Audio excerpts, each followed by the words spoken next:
Oke, Assalamualaikum warahmatullahi wabarakatuh. Saya Firmaluddin, NIM 1A02136 dari Teknik Elektro angkatan tahun 2021 Universitas Jenderal Sudirman. Di sini saya akan membahas mengenai implementasi Undang-Undang Keselamatan Kerja, khususnya pada proses pembuatan IC, di mana ini merupakan salah satu bidang teknik elektro.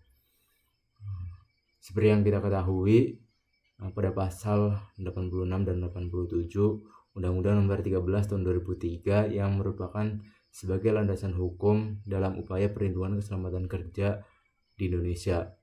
Pasal 86 menegaskan bahwa setiap pekerja atau buruh itu wajib memperoleh atau mendapatkan perlindungan atas keselamatan kerja, moral dan kesusilaan, serta perlakuan yang sesuai dengan hakikat martabat manusia.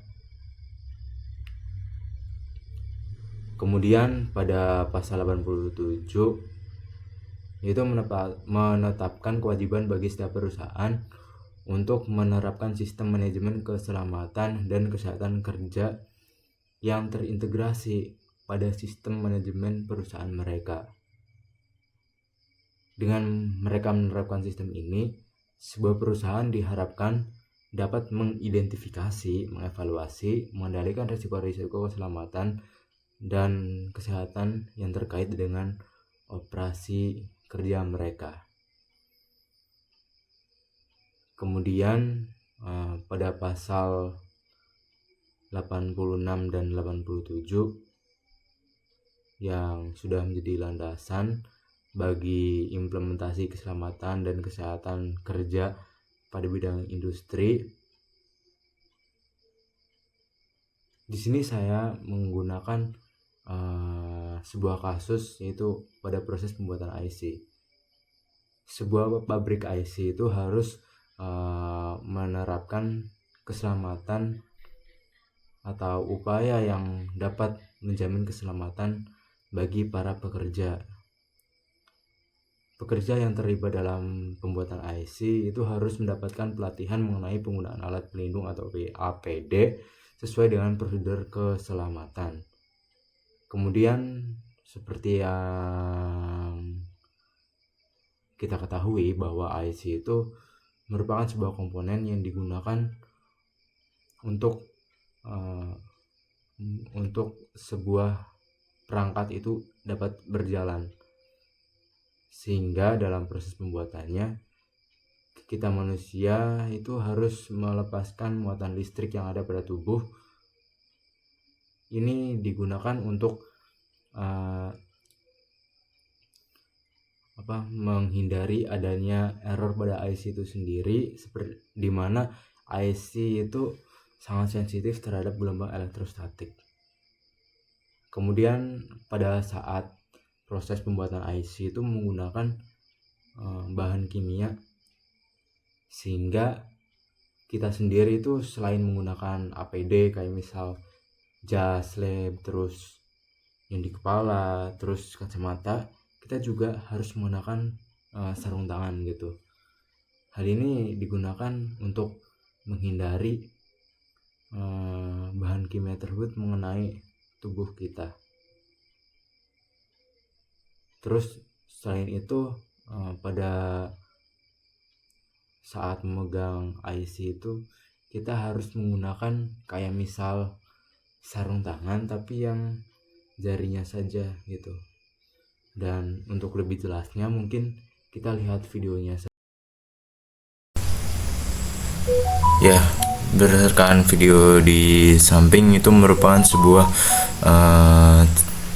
cara pembuatan IC, dimana pada video ditampilkan seorang pekerja yang ingin masuk ke dalam ruangan. Ia harus menggunakan APD terlebih dahulu. Setelah itu kita lihat setelah menggunakan APD, ia akan masuk ke laboratorium dengan membuang aliran listrik yang ada pada tubuh kita.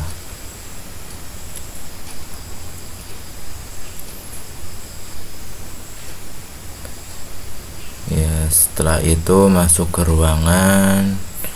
Setelah sampainya di ruangan, ia akan melihat orang yang menggunakan sarung tangan di jarinya. Ya, seperti pada tampilan di itu. Nah, di jarinya selain untuk menjaga agar IC-nya tetap aman, tidak ada aliran listrik walaupun tadi udah dibuang apa gimana, tapi untuk menjaga tetap memakai sarung tangan. Setelah itu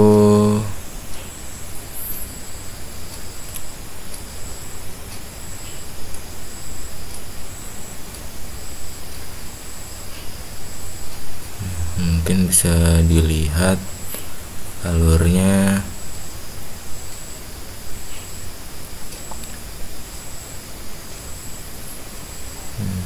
Nah, planting itu membutuhkan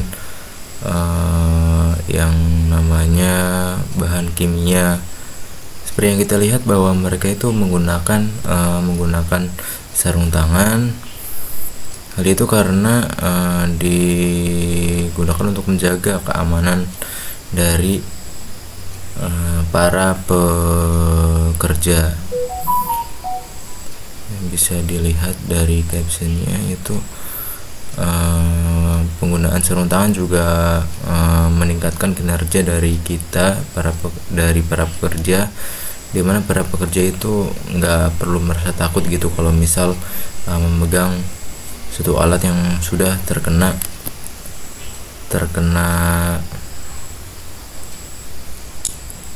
bahan kimia, dan lebih sat-sat gitulah tanpa rasa takut. Mereka juga menggunakan kacamata, masker gitu-gitu dengan tujuan untuk melindungi dari yang namanya efek dari bahan kimia tadi gitu, biar nggak kena mata, terus nggak kena tangan gitu.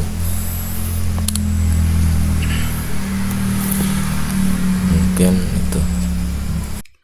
Setelah kita melihat video yang tadi, kita bisa menyimpulkan bahwa pelatihan keselamatan itu sangat diperlukan, di mana para pekerja itu harus tahu cara penggunaan APD, fungsinya. Terus juga selain memberikan pelatihan keselamatan, perusahaan juga harus melakukan pengawasan untuk memastikan tidak adanya sebuah kayak misal kejanggalan gitu, kayak misal kabel itu harus diperiksa secara berkala untuk menghindari korsleting. Terus juga dalam penggunaan bahan kimia, pembuatan IC itu harus disimpan dengan baik dan benar dan sesuai dengan petunjuk penggunaan. Penggunaan bahan kimia harus dilakukan di area yang dilengkapi dengan ventilasi yang memadai, karena ditakutkan kalau misal bahan kimia itu mengeluarkan gas beracun apa gimana, itu kan kita nggak ada yang tahu. Untuk menghindari adanya hal itu, terus harus ada udara yang masuk gitu, dan kesadaran keselamatan diberikan kepada seluruh pekerja untuk melindungi diri mereka sendiri. Dan kita juga harus melakukan evaluasi rutin terhadap implementasi dengan adanya undang-undang seperti yang disebutkan di atas, yaitu pasal 86 dan 87 Undang-Undang Nomor 13 dan tahun 2003 ini akan memperkuat dan menuntut sebuah perusahaan untuk menjalankan keselamatan bagi para pekerja. Mungkin itu saja dari saya. Sekian, wassalamualaikum warahmatullahi wabarakatuh.